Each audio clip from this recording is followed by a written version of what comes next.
Mga kapuso, hindi pa raw nagtataas ng presyo ang school supply sa Divisoria sa Maynila. Kaya ito po sinasamantala na ng ilang mamimili.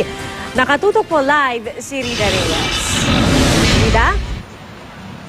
Pia, 2 linggo bago magpasukan, mangilan-ngilan pa lang ang mga nagpupunta rito sa Divisoria para mamili ng mga school supplies.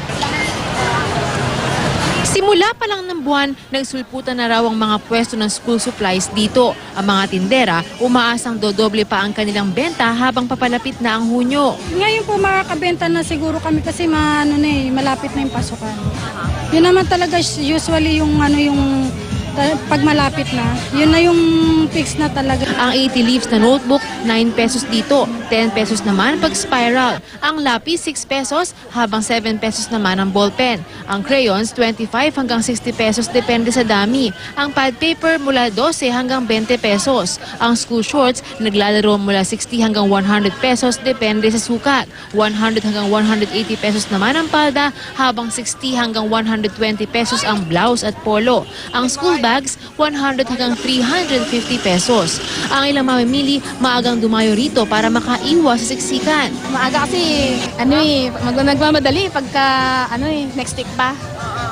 Hindi mo mas darami pa yung tao pag next week. Oo, siksikan. Ganito, wala kami maiwanan ng bata kaya sinasama ko Pero kahit bagsak ang presyo, sinisiguro rin daw ng mga mamimili ang kalidad ng binili nilang produkto para tiyak na ligtas sa kanilang mga anak. As long as hindi siya toxic. As long as non-toxic yung material, it's okay. Kailangan mo pa rin tignan, di ba? Kung anong klase siya. To make sure din na yung mga bibilhan mo, safe din sila. Hindi naman daw apektado ang bentahan dito sa naganap na sunog sa New Divisoria Mall noong Huwebes. Kahapon pa naideklarang under control ang sunog, kaya naman napasok na ng mga bumbero ang mall. Sinimula na rin ang mopping up operations. Ito yung pagsisigurong hindi muling sisiklab ang apoy. Pero hindi pa rin mapasok ang basement ng gusali kung saan sinasabing nagmula ang apoy. Di pa rin matukoy ang sanhi ng sunog.